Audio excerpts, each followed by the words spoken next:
Hello everyone, welcome to another Life in Student Ministry video post. My name is Tim Schmoyer, and today I want to do something a little bit different. I've never done this before, either in a video or on my website, timschmoyer.com.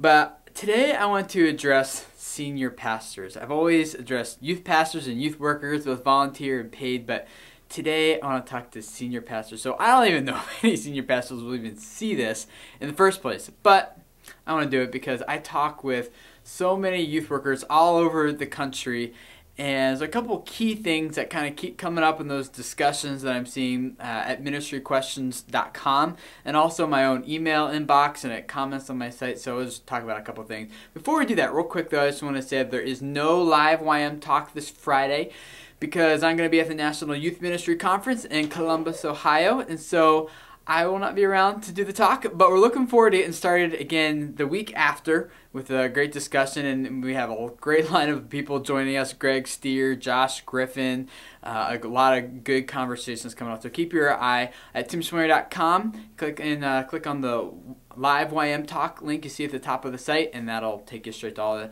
information of how to access those calls and this upcoming schedule. So I want to invite you to join us for that whenever you can. We'd love to have you. Today, let's talk about senior pastors, talking to you a little bit here, and how you can support your youth workers. I have five different areas I want to try to talk about today that I see are kind of repetitive in a lot of the discussions I have with youth pastors who are really struggling in their relationships with their senior pastors. The first one, senior pastors, is always publicly support your youth workers. Always. Even if it makes you look bad, even if what they did was so totally far off and just so wrong, publicly support them. And then after you've done that in front of everyone, then take them into your office and give them the "what were you thinking" talk, where you just, try to be a little gentle, but where we have that honest conversation of, okay, that was totally not appropriate, or that was not right, but let's talk about how we're going to do this different and go forward in the future. See them as training opportunities, not times to just express your disappointment about your youth worker or the youth ministry in general to everybody, and then just totally leave your youth worker just out to dry. So a couple things that I'll do. One, for your youth ministry team at your church, that'll really build unity in them. It'll make them so passionate. It'll make them just so excited to serve the youth, knowing that you are behind them 100%. But it also, when other people see their senior pastor not supporting the youth ministry publicly, it's a real deterrent for other people stepping up to join and help volunteer in that ministry. So it brings unity to your group, and it also really enables other people to be excited about serving that team when they see that their senior pastor is behind it, because you have a lot of influence, as you know, and the way you talk about things is the attitudes that other people are going to adopt about whatever ministry that you're talking about. So always publicly support your youth workers and your youth ministry. Secondly, make yourself available to teens. Don't just kind of push youth work off onto a couple people that maybe you've hired or volunteers in your church and just kind of assume that because they're doing it, then somehow you must automatically know everything that's going on in that youth ministry and what it's like to serve there. So make yourself available to the teams. Talk with them. Maybe visit youth group once in a while. I love it when my senior pastor does that. Not to scope, make sure I'm doing my job, but just to be available and be there to help if I need it, and also to give input and advice. And it helps the teens see that you are really a very real, approachable person who cares about them, not just their parents, not just preaching on Sunday mornings, but that you're a real person that they can talk to and relate to as well. So make yourself available to the teens and show them that you are real, you are approachable, and that you support them as part of the entire congregation, the entire flock, as much as you do all the adults and their parents and everyone else in there.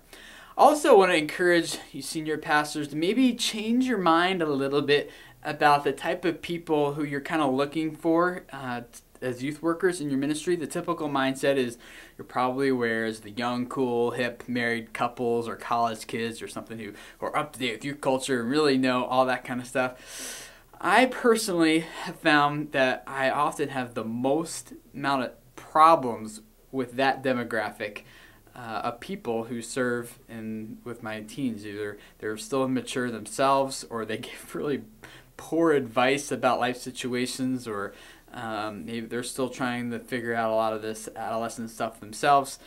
So I found that by far the best youth workers I've always had are retired couples, the people who aren't working anymore. They have the time, they have the resources available, they have just huge hearts for kids. Sometimes their grandkids are far off and they don't see them a lot, so it's a great time for them to kind of adopt some new grandkids.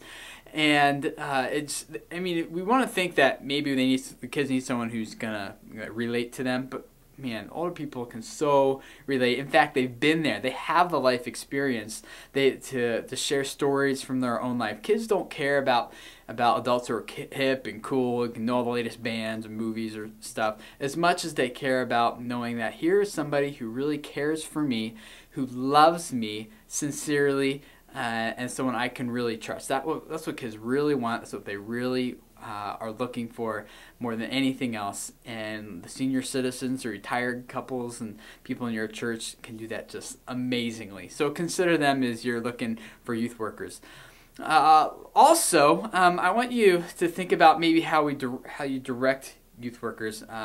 My senior pastor is great at this, and that is giving direction to your youth workers and the people who serve in your youth ministry, but kind of after that being a little bit hands off, not kind of the overprotective, it's got to be exactly the way I say it is, but kind of showing that you support the visions and the dreams of the people who are serving the kids in your ministry. So give your leaders the freedom to explore new things, to experiment with different ideas, to try things, and even have maybe the freedom to fail when they don't work out so well. Just even when they do fail, I can publicly support them and say, okay, that didn't work. It's a good experiment, a good try, and I know your heart's in the right place. How else can we maybe do this or tweak this to do it a little bit better? I think a lot of the people who end up being senior pastors are the kind of the engineering type. Again, this is very generally speaking, not all the time.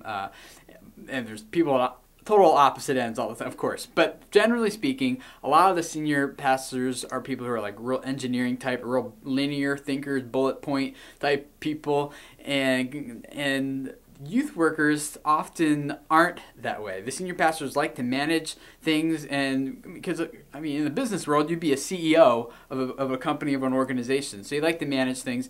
But youth workers are oftentimes bigger picture, bigger vision type of people. They're not always very linear. I know I'm not a lot of the things I do. And they also feel comfortable with a bit of controlled chaos. So enable your youth leaders to serve the way God has gifted them and the vision that He's given them, as long as within the vision of your church, of course. But enable them to explore different areas with that. Give them the freedom to fail and serve how God has laid it on their heart. Not just serve however makes you feel most comfortable as the senior pastor. And lastly, I want to challenge your youth workers to view ministry as something more than just a good time for kids, as a social time with a little bit of Bible thrown in. Kids really do want to go deep into God's Word. They want to grow. They want to know what God has to say to them through His Word. So a lot of youth ministries, like a lot of big fun and games with maybe it's like 20 minutes of Bible study thrown in before the kids run out the door. So you try to bribe them there with fun stuff, and then before they leave, you try to throw some Bible in. I want to challenge you, senior pastors, to challenge your youth leaders.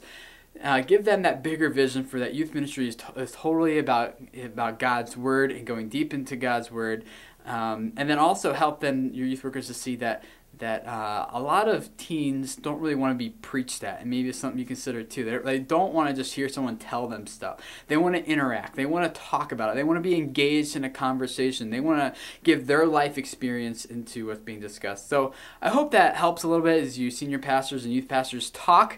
I love you guys, and I look forward to talking with you youth workers again next time for another Life in Student Ministry video post. Thanks, guys. Bye.